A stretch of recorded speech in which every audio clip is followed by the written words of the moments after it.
Казвам добро утро на първия ни гост. Това е професор Пламен Павлов, много известен, популярен историк в национален план и част от академичния състав на Великотърновския университет Свети Кирил и Методий.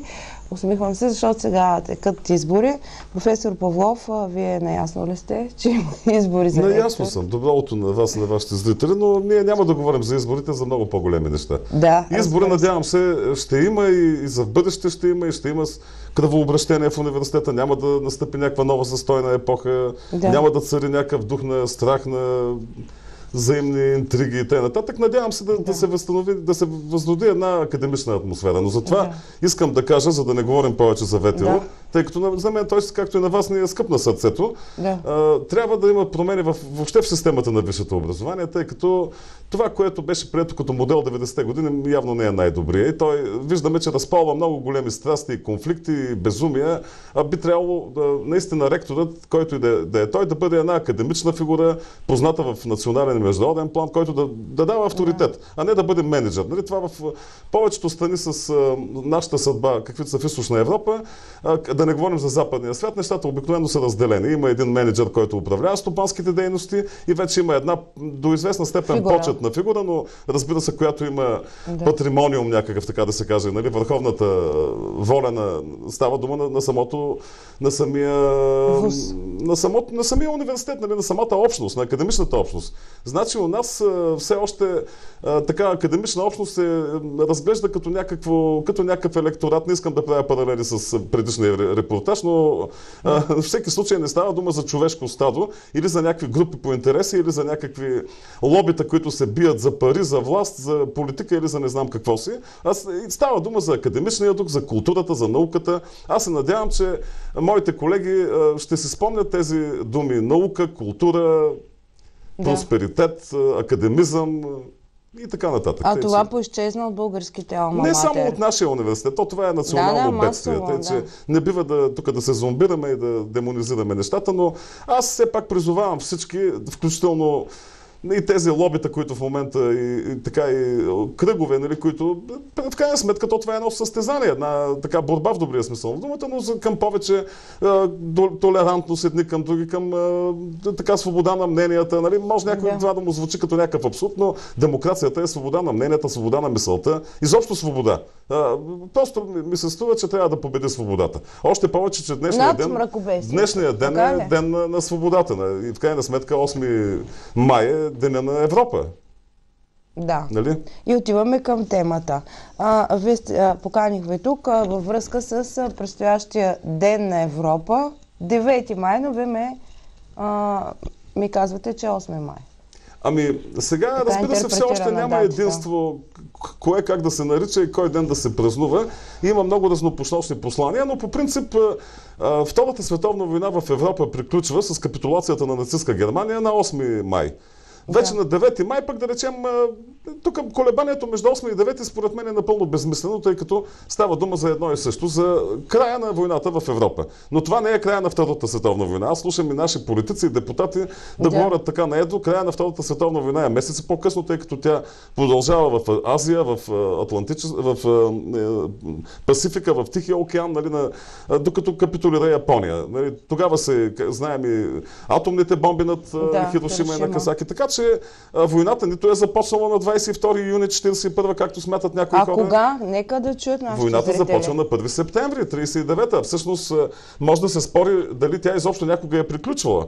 Сега има един такъв възглед, на който аз до някъде съм така склонен да го възприемам, че на практика това е едно продължение на Първата световна война. Почти едни и същи са лагерите. Спирала е тлеяла. Тя е тлеяла, тъй като да речем... Но в дипломатически аспект не само в дипломатически, в чисто военен. Нападението на Италия над Абисиния, днешна Етиопия. Да не говорим на Япония в Китай, нейните действия. Тоест, Първата световна война завършва по много такъв лош и несправедлив начин. Ние сме една от най-щетените държави, тъй че това не бива да го забравяме. И още Анри Пози в своята книга "Войната се завръща" казва, че няма как да не избухне войната отново, тъй като победители са наложили над победените едни много лоши, рестриктивни норми и правила, унизителни условия. Германците така, че... също и така. Да, германците всички просто, победени. Има голям дисбаланс след първата световна и много така несправедливост и ощетени държави. И така се очаквало един реванш. Да, някои публицисти, така на западни наблюдатели казват, че е възможно да речем след няколко стотин години, ако човечеството все още съществува, не сме се самоунищожили, тъй като виждаме, че не сме така си взели много големи поуки от миналото. Може да се говори въобще за световната война в 20 век, както примерно 100 годишната война между Франция и Англия, тогава не е наричана 100 годишна, това е една поредица от конфликти, но от дистанцията на времето хората и казват едновековната 100 годишната война. Така че много неща съвпадат и за съжаление нашата българска съдба е много сходна и в края на първата и особено пък на втората, да не говорим. Да, но нека да припомним за зрителите, тъй като и ние така, уж в момента вървят дебати в публичното пространство. Ние ще отбележим вероятно в цялата страна Ден на Европа с знаменцата, с съпричастието на Руския ден победа. Руския ден победа. Нека все пак да уточним за зрителите каква е ролята на България във войната след 9 септември.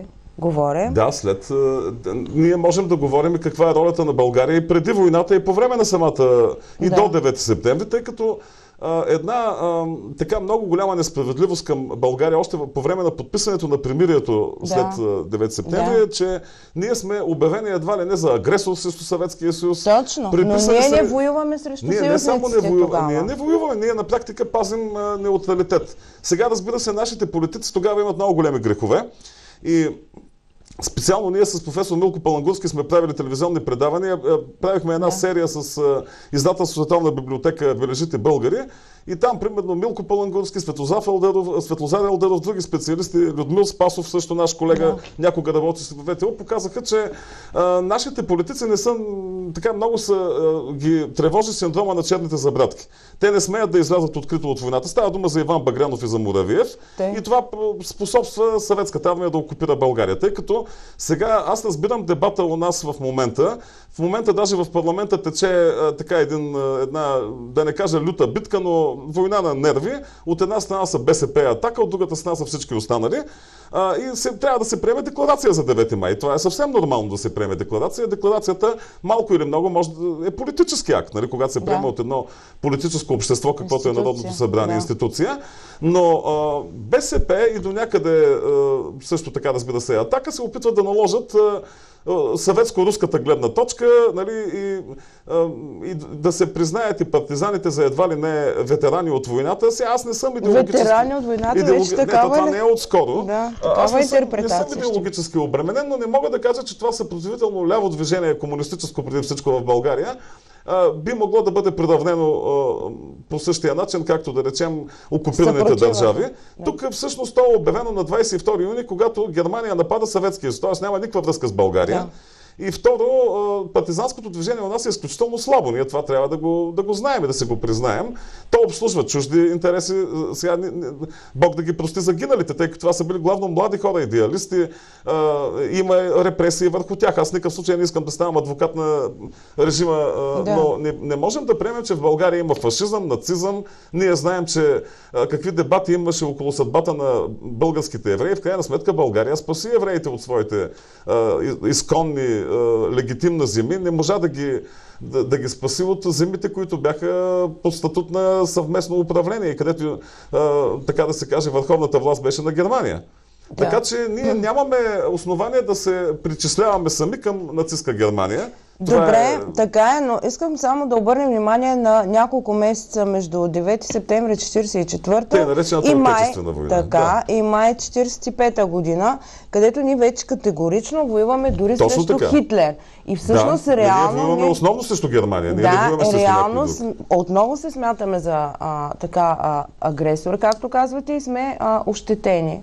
Ние не сме агресор, значи било е ясно още Константин Муравиев, правителството свалено на 9 септември, още Багрянов е давал такива индикации, пък по-предишния. Не, че ние сме склонни не само да излезем от съюза от оста, да воюваме с Германия.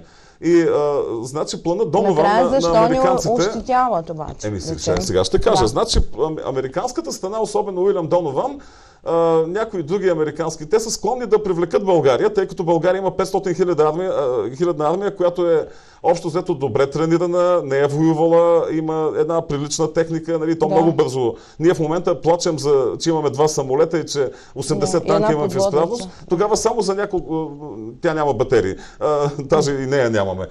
Тогава само за няколко години, благодарение на желязната воля и на политическия елит, на самия цар Борис III, ние се превръщаме в една държава, която не е само способна да се защити, но би могла да... разглеждана е в големия пъзъл на войната, като една боеспособна армия. Нашия политически елит тогава, независимо от особеностите на режима, който е авторитарен, виждаме, че ние не участваме във войната, ние на практика не пращаме нито хора на източния фронт, нито на... Имало е генерал Луков е искал пък да речем да подкрепяме Ромел в Африка. Ние на практика пазим неутралитет. А това роля на царя ли? Ами и на царя, но не само на царя. Несъмнено, царя има много голяма роля. Богдан Филов, който е толкова много обругаван, той има защо да бъде критикуван, но той също има така една съществена заслуга да не влезем, да не проливаме кръв във войната. Даже когато го съди тъй наречения Народен съд, той така много смело казва, аз не позволих да се пролива българска кръв. Е абсолютно прав. Войник, така че съдбата на тези хора, които бяха жестоко малтретирани, ликвидирани, избивани след 9 септември, Валпургиевите нощи след 9 септември, е изключително несправедлива. Те можеше да бъдат съдени за едни, за други грехове, но не да бъдат третирани като престъпници. Така че това трябва категорично да се запомни, че в България няма фашизъм. В България няма и демокрация, има един авторитарен режим, но като цяло ние не споделяме и самия Борис III не споделя маниите и крайните възгледи на Хитлер и през цялото време ние се опитваме. Всъщност ние нямаме шанс, нямаме никакъв избор на 1 март 1941. Ние ако не бяхме влезли в уста, отгоре чака няколко стотин хилядна в Румъния германска армия, която не прегазва и толкова. Така че аз тук бих се солидаризирал с една публицистична и до някъде литературна оценка, но според мен е близка до истината на Самуил Ардитина, един от нашите български евреи, който казва, че България беше полуокупирана и това се вижда. Сега, разбира се, окупирана не е вярно и полуокупирана е емоционално, но с волята на Германия ние трябваше малко или много да се опитваме да се дистанцираме и от друга страна да се съобразяваме, тъй като самата съдба на цар Борис III е показателна. Дали е отровен от германците или от руснаците, защото така напоследък наделява точката, че той е ликвидиран на практика от руските служби, тъй като не им трябва силна фигура в България. Но през август 1943 той планира едни военни маневри. Всъщност той е смятал, подобно на маршал Бадолио, в Италия, подобни опити прави адмирал Хорти в Унгария, да излезем от войната и да се върна на това, което ме питахте. Значи след 9 септември българската армия участва в бойни действия. Даже отначало Тито е много против, тъй като имиджа на Македония, разбира се, в прицела на великосръбския шовинизъм, макар и вече с червеното знаме. Но в крайна сметка българската армия участва и в двете фази на войната. Вчера нашия колега доцент Михаил Груев, сегашният шеф на агенция Архиви, публикува един много интересен проект на агенцията, така да се каже, дигитален справочник и се вижда, че ние сме дали някъде над 12 000 жертви загинали, а иначе жертвите ни общо убити и ранени, безследно изчезнали са, напоследък оценките са между 35 и 40 хиляди души. И това никак не е малко, това е само за няколко месеца и в няколко много тежки операции. Сега тук стигаме отново до оценката на събитията. По време на Парижката мирна конференция Съветския съюз играе една много нечестна игра. Съветския съюз тогава под формата на псевдофедерация участва с 3 делегации. На Съветския съюз или Русия, на Украйна и на Беларус. Украйна и Беларус гласуват, че ние сме съвоюваща страна, която се е борила с хитлеризма. Официалната съветска делегация не. И ние затова плащаме репарации, числим се като победена държава. Това е много лош мечешка услуга направена ни от Съветския съюз. Защото сега левите сили в България много пък спекулират с това, че благодарение на това участие и на съветската намеса и опека над нас, не сме загубили територии. Това до някъде може би да е вярно, но то не е в наше... Да, но нека да уточним за нашите зрители. Не всички са компетентни исторически. върнатите ни по време на войната изконни територии от Македония до Бяла море. Те не са и върнати обаче. А защо? Цялата работа. Има ли акт на връщане или той е маркиращ такъв фалшив? Не, той не е фалшив. Това е по-скоро... Хитлер нещо връща ли ни уши на книга или прави заявление, че ще върне или какво става? Това е един процес. Тоест тези земи са ни дадени за администриране. Дори на немските карти те се водят окупационни земи. И ние сме фактически една държава, която администрира земи, окупирани от Германия. Но колко време трае това? Ами това трае от март 41 до октомври 44, тъй като ние не ги освобождаваме, не се изтегляме от тях веднага. Сега, разбира се... И се назначават администратори, наши чиновници от България, от централната власт и местното население. Тече е процес на обединение. Това ние няма защо да се притесняваме от това. Самото население среща с бурен ентусиазъм българската армия. Има толкова много запазени филмови кадри, снимки и какво ли не. Не знам дали вашите зрители знаят, но паметника на победите в Велико Търново получава името Майка България от македонските войничета в Търновския гарнизон. В Търновския гарнизон... това те го наименуват. Професор Деведжиев в неговите спомени го показва с... показва как стоят нещата. Ами реално имаме едно управление, макар и административно, тези 4 години, но искате да кажете, че така с някакъв акт, с някакъв документ... Земите са ни дадени за административен, но окончателната съдба на тези земи е трябвало да се реши след края на войната. И тя се е решила, тая съдба се е решила не в наша полза. Сега, като се говори за Ден на победата, аз не искам да бъда възприеман като някакъв крайно десен, едва ли не фашизоиден елемент. Нищо подобно не. Аз съм човек, който има демократични възгледи и мисля, че не веднъж съм го показвал. Края на войната в Европа на 8 и 9 май, това е едно много голямо събитие, тъй като става дума за един кървав конфликт, милиони жертви, над 50 милиона по някои оценки, даже и повече, ако се броят жертвите в Индия, в Китай, да не говорим по островите на Океания. Конфликтът е наистина глобален, световен. Обаче той приключва, но ние реално погледнато сме отново в едно положение крайно абсурдно. Ние воюваме с целия свят, тъй като ние сме обявили война на Германия, но никой не е отменил войната, която е обявена на нас от победителите. И това е много така неприятен штрих от историята на войната. Че това е от смисъл от качествата, далновидността на българските политици или просто ние априорно от 41-а нямаме избор? Българските политици имат своите вини, в това съмнение няма, но глобалната политика е по-силна от тях. Наистина, те могат просто да бъдат... ние сме завихрани в една спирала и нямаме собствена Нашите политици позиция. Могат да бъдат критикувани, могат да бъдат изобличавани, би могло да бъдат и съдени, както са съдени, но не и по този начин, по волята на победителите. Да речем, обявяването на тъй наречената символична война на Великобритания и Съединените щати е един акт, който показва една политическа недълновидност, едно отстъпване пред немските интереси. От друга страна пък не бива да отчитаме, че да забравяме, че през цялата война ние запазваме дипломатически отношения с Съветския съюз. И то при положение, че Съветския съюз не се държи особено коректно, праща подводничари. Как успяваме да ги с много сложен баланс на силите.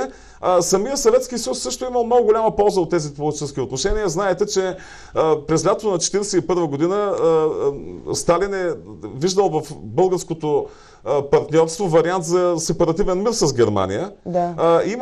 Излезе наскоро една книга на Георги Боздоганов, България, военният трофей на Сталин. Това е една книга на базата на много нови документи. И той там показва, че дори опитите по времето на Багрянов, на Муравиев, ние да излезем от войната, Съветския съюз не приспива, така да се каже жаргонно, че ние знаем, че вие нямате избор, не ви се съдим, а след това се оказва точно обратното. През цялата война Съветския съюз има много сериозни интереси в България. Това е от гледна точка на стремежа към проливите и контрола. Той се търси излаза и така нататък. И през хора, през канали, може през да звучи мрежи. Парадоксално на вашите зрители, но ние сме до известна степен една от причините за избухването на войната. По време на пакта Молотов-Рибентроп, който раздели Полша и който на практика сложи началото на войната в Европа, съветската страна в лицето на на Молотов, на своите функционери, иска от Германия България да й бъде дадена в нейната сфера на влияние. Да. Тук и Соболевата акция, тя просто е завършващия етап. И тъй като Германия, даже съветската страна казва, че тогава и Съветския съюз ще влезе в антикоминтерновския пакт, което е изключителен оксиморон. Съветския съюз, който е приютил Коминтерна, влиза в антикоминтерновския пакт. Тук целта е геополитически интереси. Става дума, че ние не бива сега да гледаме на тази война, както все още го правят много хора от по-старото поколение, идеологически. Това е геополитика, това е борба за световно влияние, за световно господство. И тук сега, понеже много се дискутира и президента Плевнелиев беше жестоко обругаван от всякъде, че е отказал да отиде на 9 май. Сега той, че не го направи по най-добрия начин, като вербално, въобще като аргументи, но ние нямаме място на този парад. Ние сме третирани от Съветския съюз като победена страна. От друга страна, ние губим свои изконни земи, които е факт. Населението там е показало, че е българско. Но така, искам все пак да дадете оценка, защо германците не ги дават за администриране. Значи, дават не ги, защото германците също не са чак толкова добри приятели, колкото ги мислим. Те също си правят своите интереси. Значи нещо, което малко се отчита, защо сме били влезли на 1 март в уста.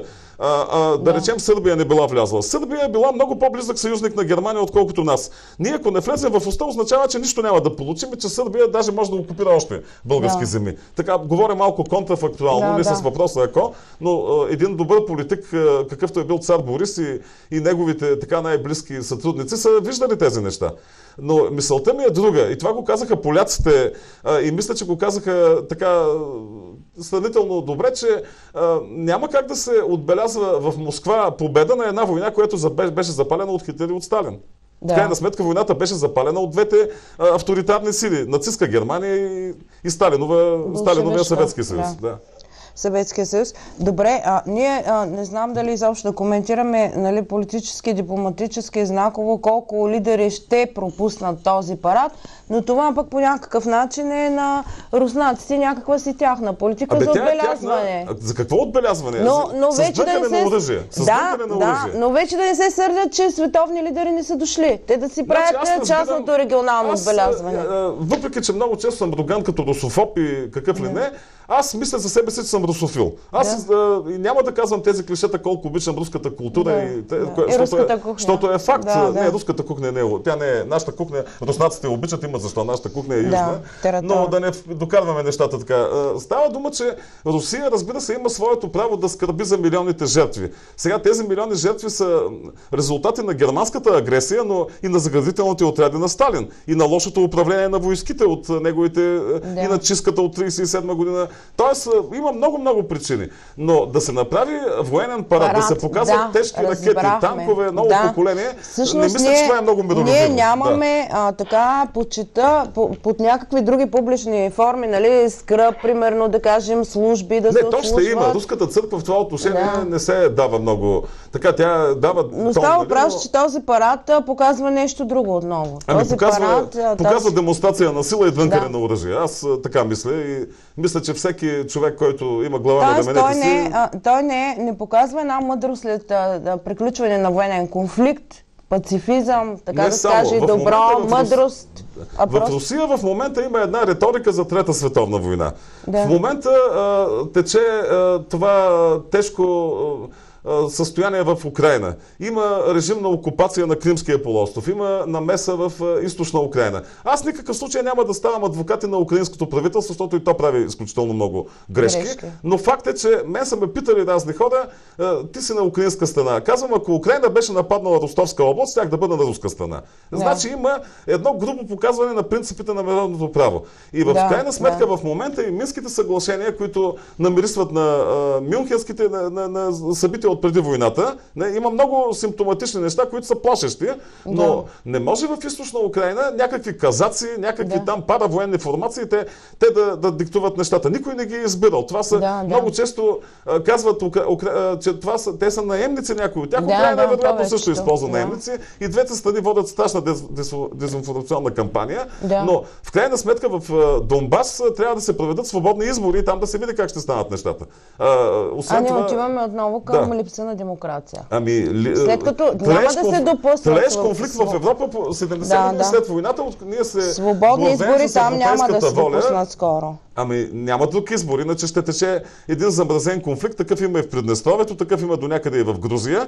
Това само по себе си не може в континента на Европа, който трябва да... откъдето е тръгнала съвременната цивилизация и мъдростта да има тлеещи конфликти. А според вас, никъде в света не би трябвало да има конфликти, но такива... Връщаме се към Втората световна война. Също така на мен ми допадна тая интерпретация, че става въпрос за един неспиращ военен конфликт на 20 век. Както говорихме за 100 годишната, примерно в случая там 40-50 години. Сега, само да ви попитам, ако Англия и САЩ не се бяха намесили, как ще свърши войната? Ще се да завърши с поражението на Съветския съюз, това е ясно. Сега някой пак ще ме опрекне, понеже пък и Съветския съюз, и то не самите хора, а най-вече режима, една така много сериозна неблагодарност, да не кажа черна. Процентно помощта била не знам колко процента, самолетите получени от Великобритания били стари, когато нямаш никакви. Освен това, Hurricane Spitfire не са стари самолети, нито пък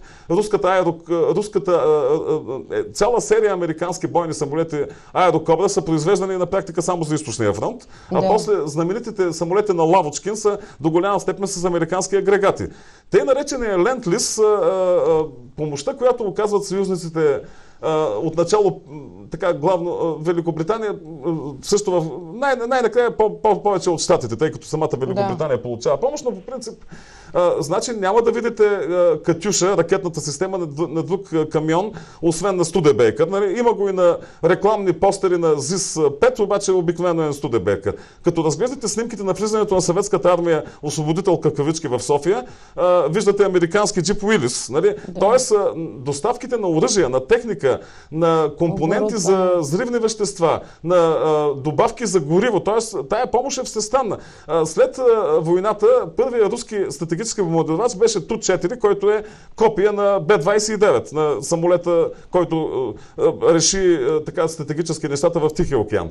Така че тази помощ, независимо колко процента е на обща база, тя е изключително важна. Да не говорим, че логистиката на съветската армия през 1941-1942 е била много лоша и войниците са казвали на консервите втори фронт. Те са хранени с консерви от една голяма част, разбира се.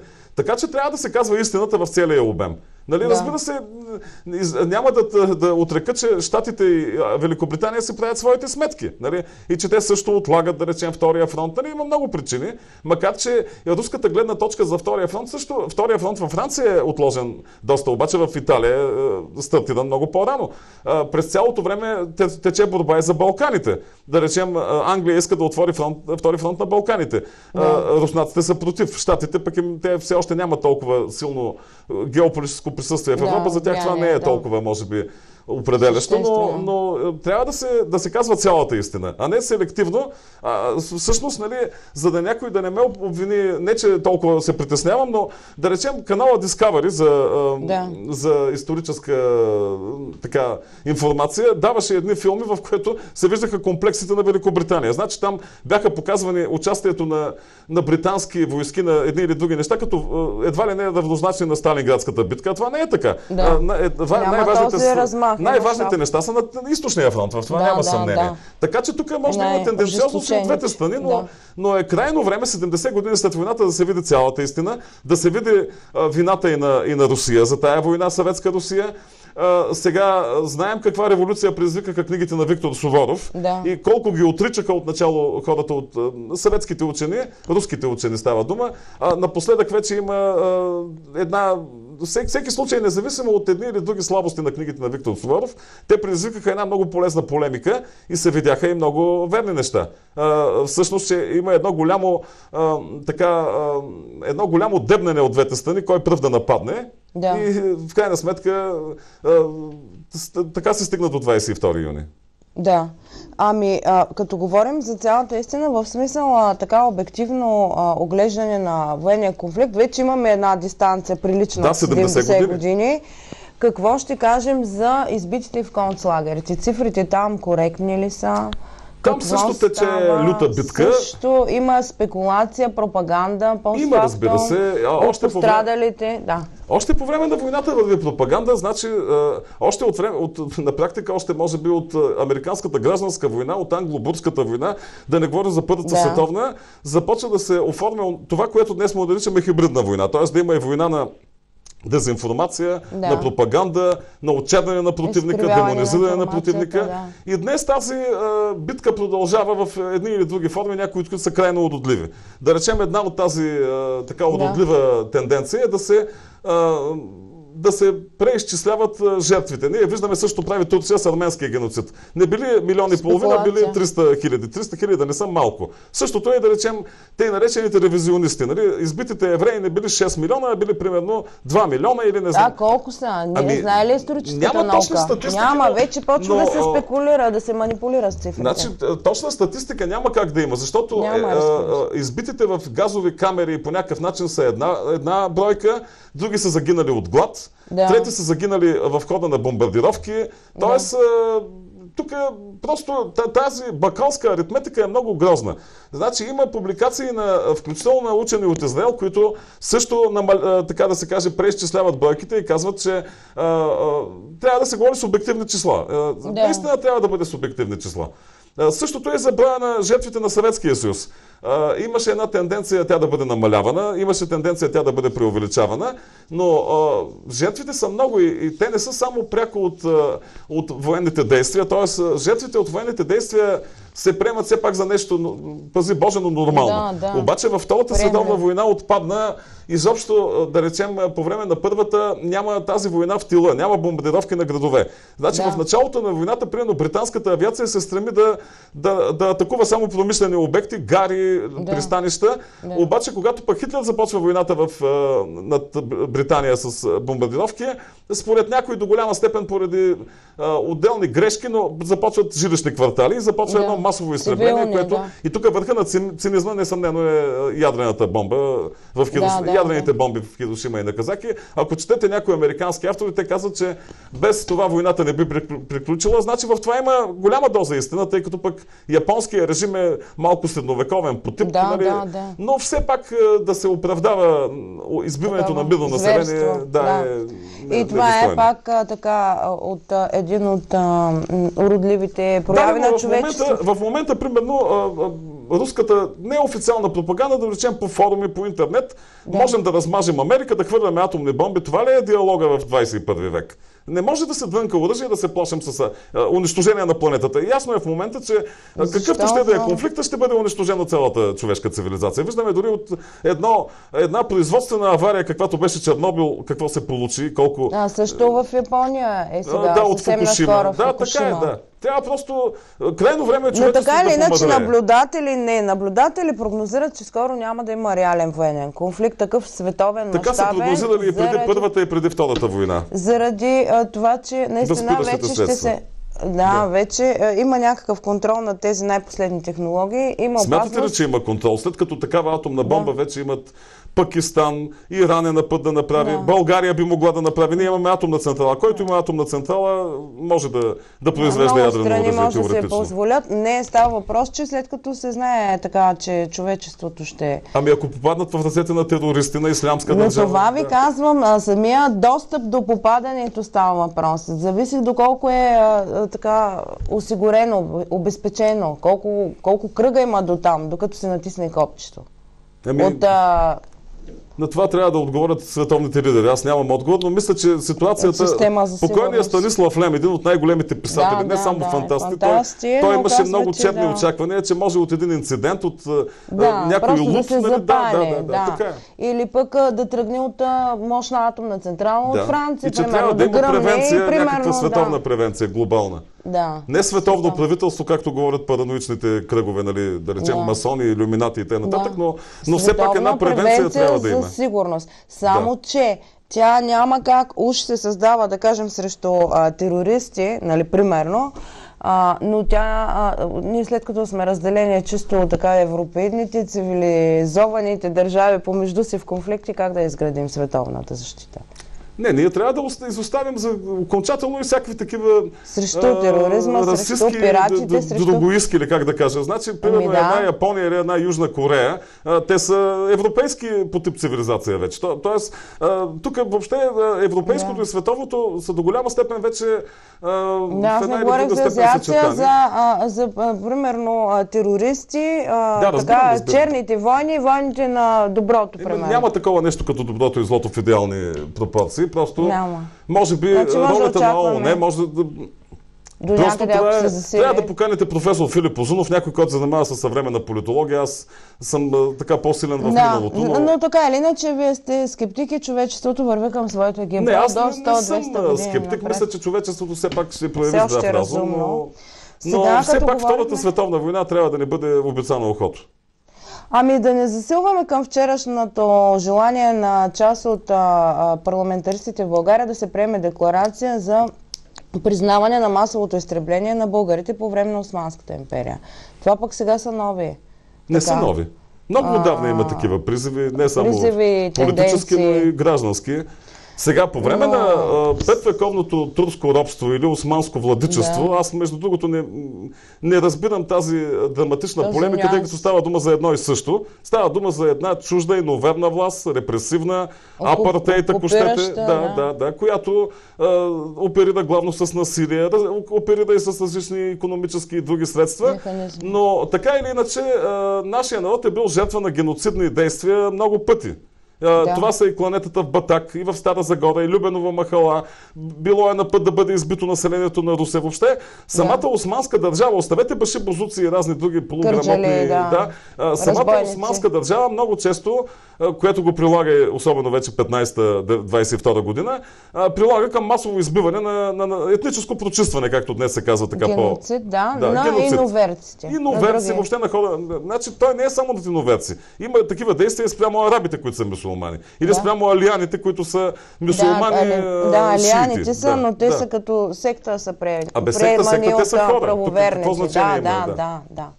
Те са така и в крайна сметка имаме форми на геноцид и на прочистване. Това е факт. Ама геноцид няма как да го... Каквито ще ефемизми да използваме, масово изтребление, става дума за геноцид, за масово избиване на хора.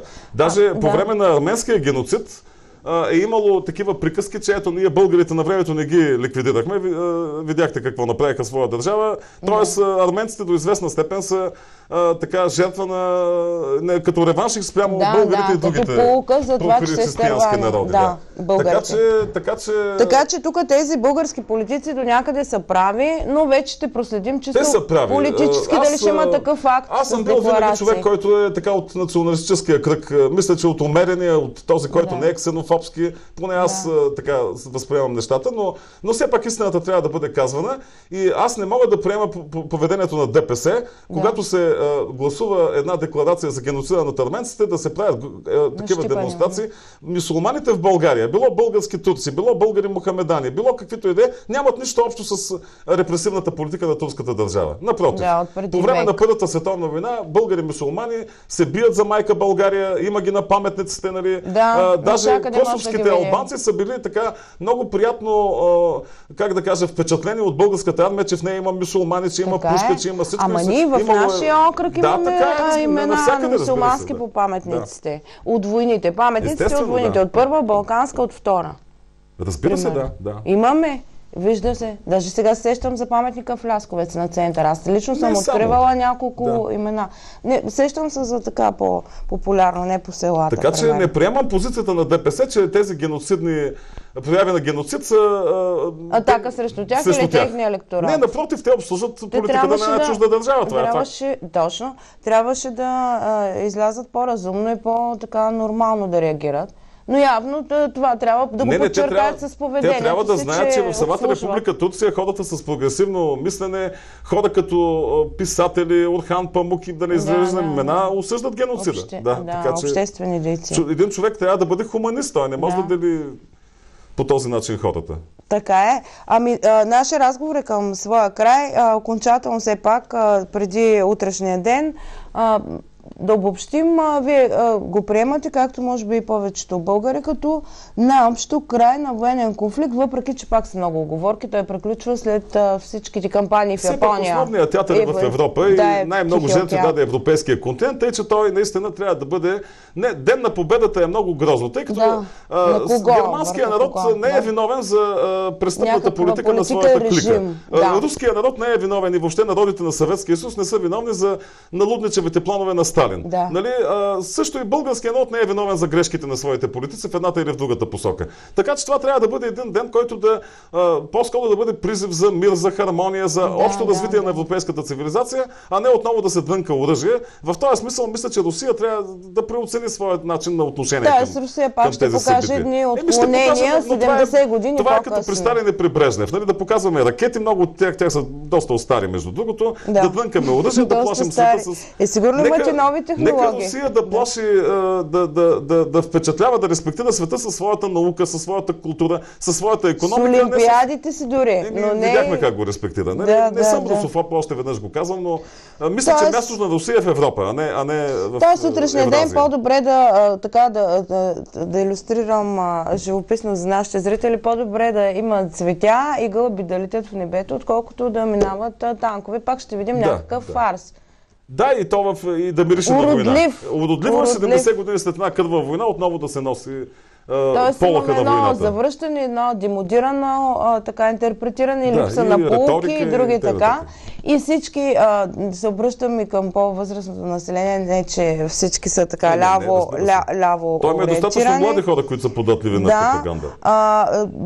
Би било доста така нелепо, ако останат съпричастни с тези форми на Ден на победата. Нека да е Ден на Европа, Ден на мира, Ден на мъдростта. Нека да е Ден на победата на мира, ако ще да е, но да не е Ден на военната насилието. И на една държава. Някак се така се внушава на победата.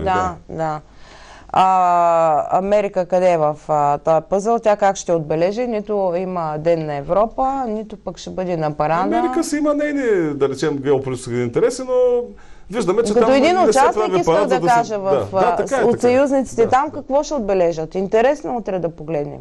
Няма елемент на Ден на Европа.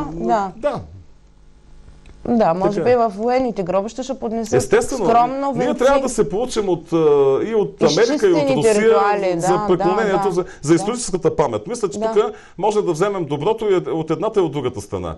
И от Германия също. Силна историческа памет. Ние имаме, понеже вчера бях на Гергьовден на онен ден, бях на военното гробище Ново село Струмишко.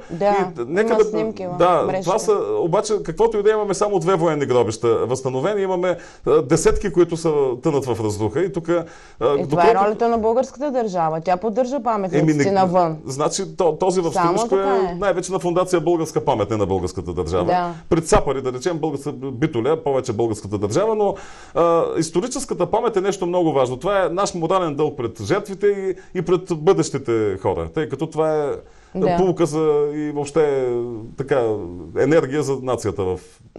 за бъдещите поколения. Добре, благодаря ви, че приехте нашата покана. Продължаваме с една песен.